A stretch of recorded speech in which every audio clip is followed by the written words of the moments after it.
Hello students, मैं हूं professor Arif Sheikh. आज मैं आपके लिए लाया हूं इकोनॉमिक्स का मॉड्यूल 2 कमर्शियल ट्रेड पॉलिसी, जिसका हम लोग क्वेश्चन देखने वाले हैं। Explain the free trade policy and it pros और उसका कॉन्स, मतलब एडवांटेज और डिसएडवांटेज हम लोग यहाँ पर इसका टॉपिक कवर करेंगे।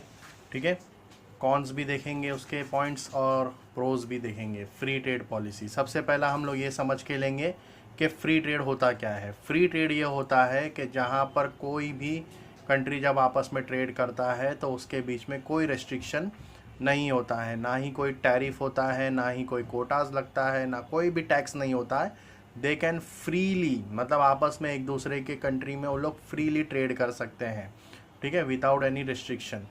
तो यहाँ पर देखिए, यहाँ पर मीनिंग में मैंने लिखा है free trade policy does not enforce any restriction on the movement of goods and services. देखिए यहाँ पर मूवमेंट में गुड्स एंड सर्विसेज के कोई भी रेस्ट्रिक्शन नहीं है, कोई पाबंदी नहीं है बिटवीन द कंट्रीज। ठीक है, ना कोई टैक्स होगा, टैरिफ होगा, कोटाज होगा, कोई भी रेस्ट्रिक्शन नहीं होगा। दे कैन फ्रीली, मतलब एग्जांपल इंडिया और चाइना अगर इंपोर्ट एक्सपोर्ट करते हैं तो इंडिया चाइना का जो गुड्स है वो इंडिया में फ्रीली आ सकता है और जा सकता है। मतलब यहाँ पर कोई इंडिया ने अभी तक चाइना के ऊपर रेस्ट्रिक्शन नहीं लगाया है। ठीक है, the policy does not discriminate between domestic goods and foreign goods, मतलब कंट्री के अंदर जब वो गुड्स आता है तो डोमेस्टिक गुड्स और फॉरेन गुड्स दोनों भी एक जैसे हैं। It promotes free movements of goods across the nation. Free movement, देखो यहाँ पर बोला ना फ्री मूवमेंट, मतलब कहीं पे भी गुड्स जा सकता है और आ सकता है, कोई रिस्ट्रिक्शन नहीं होगा। यहाँ पे दिया है जैसे नेक्स्ट पॉइंट में, there is absence of tariff, कोई टैरिफ नहीं लगेगा, कोई रिस्ट्रिक्शन नहीं लगेगा, कोई क्वांटिटेटिव रिस्ट्रिक्शन नहीं लगेगा। ठीक है, एंड एनी अदर कोई ट्रेड बैरियर्स नहीं होगा। ठीक है, Adam Smith believe that all nation would gains from free trade. Adam Smith का मानना है कि कौन सा ट्रेड होना चाहिए, फ्री ट्रेड होना चाहिए between the country. Adam Smith is a classical economist, वो ओल्ड इकोनॉमिस्ट है, उनके हिसाब से उनका मानना ऐसा है कि फ्री ट्रेड होना चाहिए। तो he was against putting any kind of restriction. ऐसा कौन बोल रहा है? एडम स्मिथ बोल रहा है कि कोई भी रिस्ट्रिक्शन गवर्नमेंट की तरफ से नहीं होनी चाहिए। तो इज़ इट क्लियर एवरीवन? अब हम देखेंगे उसके प्रोज। फ्री ट्रेड पॉलिसी, अब फ्री ट्रेड होने की वजह से क्या फ़ायदा होगा? तो फ़ायदा ये होगा, सबसे पहला बोला है growth of international trade. Obviously जब कंट्री आपस में जब एक दूसरे के साथ ट्रेड करेंगे मिलकर, जब उनके गुड्स हमारे कंट्री में आएंगे, हमारे गुड्स उनके कंट्री में जाएंगे और कोई रेस्ट्रिक्शन नहीं होगा, तो बट ऑब्वियस इंटरनेशनल ट्रेड जो है वो बढ़ेगा। तो such policy results in rise in the volume of export, export भी बढ़ेगा एज वेल एज इम्पोर्ट भी बढ़ेगा। तो therefore free trade policy leads to growth of global trade. उसकी वजह से इंपोर्ट एक्सपोर्ट बढ़ा, मतलब ग्लोबल ट्रेड बढ़ेगा। ठीक है, और ये बेनिफिट स्प्रेड होगा अक्रॉस ऑल ट्रेडिंग पार्टनर्स। जो भी कंट्रीज़ आपस में मिलकर ट्रेड करेगी उन सबको ये बेनिफिट्स जाएगा। सेकेंड पॉइंट हम लोग देखेंगे फास्टर कंपटीशन। कंपटीशन लेवल जो है वो बढ़ेगा, बट ऑब्वियस जब फ्री मूवमेंट ऑफ गुड्स होगा तो गुड्स ज़्यादा से ज़्यादा कंट्री में आएंगे। ठीक है, when there is no barriers to international trade तो domestic industry have to compete with their foreign counterparts. अगर चाइना के गुड्स भर भर के इंडिया में अगर आते हैं तो बट ऑब्वियस चाइना के गुड्स के साथ में इंडिया के गुड्स का कंपटीशन बढ़ेगा। तो as a result domestic producer, जो डोमेस्टिक प्रोड्यूसर होंगे, are compelled to increase their efficiency. Domestic producer को भी अपनी एफिशिएंसी बढ़ानी होगी, प्राइस को कम करना होगा, लोअर द प्राइस, और इम्प्रूव करना होगा, क्वालिटी पे ध्यान देना होगा गुड्स के। ठीक है, तब जाके डोमेस्टिक इंडस्ट्री जो है वो कम्पीट कर सकेगी, हेल्दी कॉम्पिटिशन कर सकेगी फॉरेन कंट्रीज़ के साथ में। ठीक है, फास्टर इकोनॉमिक ग्रोथ होगा। Is it clear everyone? First point है ग्रोथ ऑफ इंटरनेशनल ट्रेड होगा, फास्टर कंपटीशन होगा। अब हम लोग देखेंगे third point, benefits to consumer. देखो बेनिफिट्स टू कंज्यूमर क्या होता है। अब अगर कंज्यूमर्स को फ्री ट्रेड होगा कंट्री के अंदर तो कंज्यूमर्स को बहुत सारे गुड्स चूज़ करने के ऑप्शन मिल जाते हैं। जैसे एग्जांपल, अगर मैं कार ख़रीदने जा रहा हूँ तो मुझे कार ख़रीदने के लिए मैं इंडिया की कंपनीज़ में भी जा सकता हूँ, टाटा है, मारुति है, और इवन मैं फॉरेन कंपनीज़ के अंदर भी जाके कंपनीज़ में जाके कार सर्च कर सकता हूँ, जैसे कि ह्युंडई हो गया, होंडा हो गया, टोयोटा हो गया, है ना। तो consumer have wide variety of choices, I can say.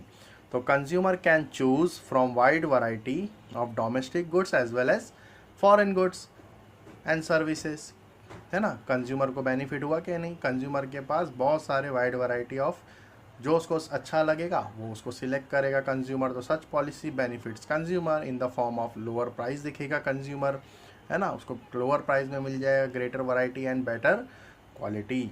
तो ये बेनिफिट्स कंज्यूमर को जाता है। इवन बेनिफिट्स प्रोड्यूसर को भी जाता है, क्योंकि फ्री ट्रेड होगा तो बेनिफिट्स प्रोड्यूसर को भी जाएगा। प्रोड्यूसर डोमेस्टिक मतलब खुद के कंट्री में तो अच्छा खासा सेल करेगा ही, अगर वो अच्छी क्वालिटी और लो प्राइस देता है तो। और इवन वो बाहर के फॉरेन कंट्रीज़ के अंदर भी मार्केट को कैप्चर कर रहा है, तो उसके पास भी बड़ा मार्केट मिल रहा है। If they provide quality goods at reasonable cost it leads to increase in demand. देखो क्वालिटी गुड्स देगा रीजनेबल कॉस्ट में तो डिमांड बढ़ेगा, डिमांड बढ़ेगा तो thereby lead to higher profit होगा उसको, और उसका आउटपुट लेवल बढ़ेगा। They also enjoy economic of scale, production level भी बढ़ेगा। Clear everyone. देखो नेक्स्ट पॉइंट दिया है less government intervention.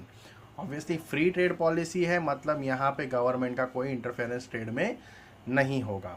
Higher economic welfare, yes obviously demand बढ़ेगा, सप्लाई बढ़ेगा तो इकोनॉमिक वेलफेयर भी होगा, क्योंकि यहाँ सीधा सीधा दिया है higher outputs, rise in consumption, ठीक है, इंक्रीज इन एम्प्लॉयमेंट होगा कंट्री में, राइज इन इनकम होगा and overall improvement in overall standard of living, ये सारी चीज़ें होंगी। तो बट ऑब्वियसली कंट्री में हायर इकोनॉमिक वेलफेयर होगा, ठीक है। तो ये सारे हमने बेनिफिट्स देखे हैं, एडवांटेज देखे हैं फ्री ट्रेड पॉलिसी के। अब हम लोग देखने वाले हैं इसके कॉन्स, मतलब डिसएडवांटेज, फ्री ट्रेड ज़्यादा होने की वजह से क्या प्रॉब्लम हो सकता है, ठीक है। तो हम लोग स्टार्ट करेंगे with the first point, failure to provide protection against dumping.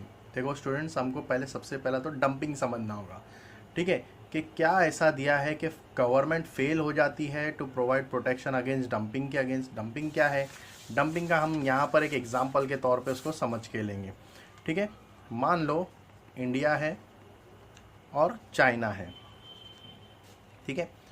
India Natraj rubber company, Natraj rubber आपको पता ही है कंपनी जो है इंडिया के अंदर। एक एग्जांपल लेते हैं हम लोग, 50 रुपीज़ में उसका पैकेट आता है। अगर 10% गवर्नमेंट ने उस पर टैक्स लगाया तो इंडिया में वो 55 का बिक रहा है रबर का पैकेट, ठीक है। ये एक एग्जांपल समझ के लो। अब चाइना का हम एग्जांपल लेंगे।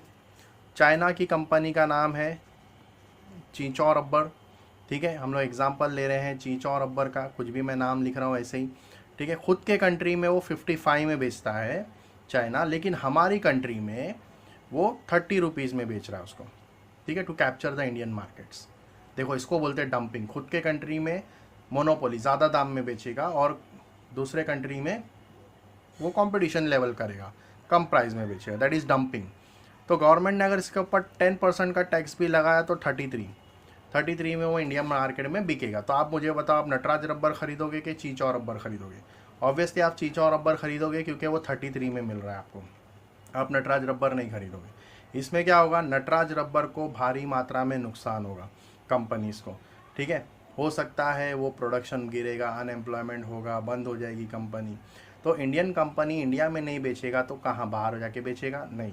तो इसको प्रोटेक्ट करने के लिए गवर्नमेंट इसके ऊपर 22 रुपीज़ का एक एंटी डंपिंग ड्यूटी लगाएगा, एंटी डंपिंग ड्यूटी, ठीक है, और इसको कर देगा लेवल 55 का। तो अब होगा इंडिया और चाइना में कंपटीशन। तो यहाँ पर अब आप कौन सा रबर खरीदोगे? ऑब्वियसली आप नटराज रबर खरीदोगे। तो एंटी डंपिंग ड्यूटी, जब आप पॉइंट देखोगे गवर्नमेंट ने ये टैक्स लगाया तब जाके इसका प्राइस बढ़ गया। तो failure to provide protection against dumping. अगर फ्री ट्रेड होगा तो ऑब्वियसली ये जो 22 रुपीज़ का गवर्नमेंट ने हेल्प किया है टैक्स लगाकर, ये फ्री ट्रेड में वो नहीं कर सकता।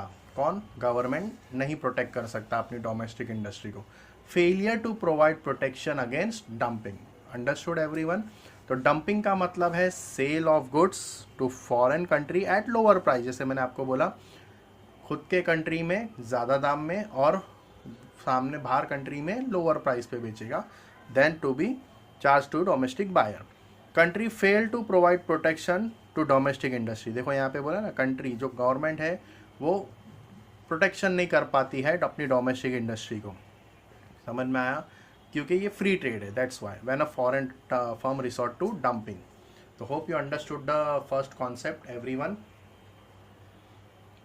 अब हम लोग आएंगे सेकेंड पॉइंट की तरफ, failure to restrict import of harmful goods. With free trade country fail to restrict the import of goods which are injurious and harmful for its citizens.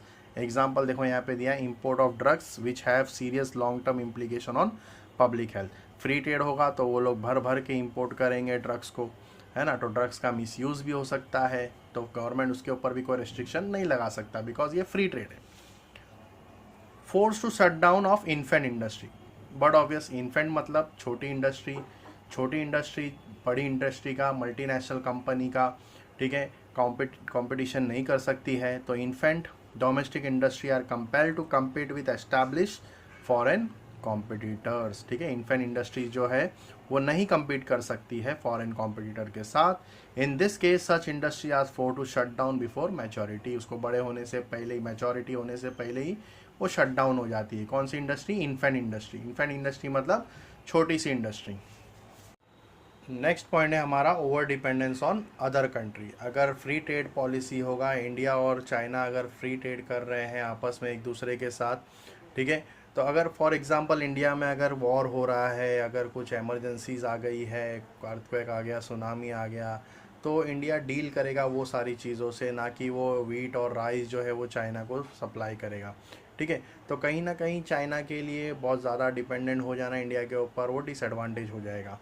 During the war और any other emergency situation, complete dependence on other country for supply of essential goods and service could leads to several problems। ठीक है, next point है हमारा problem faced by economical backward countries.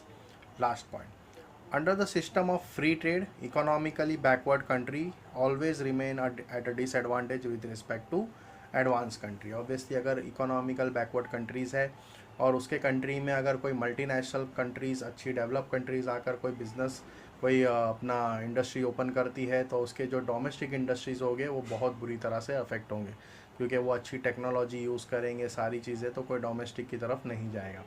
तो backward countries के लिए वो कभी भी डिसएडवांटेज रहता है। ठीक है, तो आई होप स्टूडेंट्स आप लोग को समझ में आया सारा कॉन्सेप्ट। हम लोग ने आज फ्री ट्रेड पॉलिसी कंप्लीट किया, उसके pros and cons. Next video में हम लोग प्रोटेक्शनिस्ट ट्रेड पॉलिसी करेंगे, उसके प्रोज एंड कॉन्स करेंगे। पसंद आए वीडियो तो लाइक करो, शेयर करो अपने फ्रेंड्स लोग के साथ। मिलते हैं नेक्स्ट वीडियो में।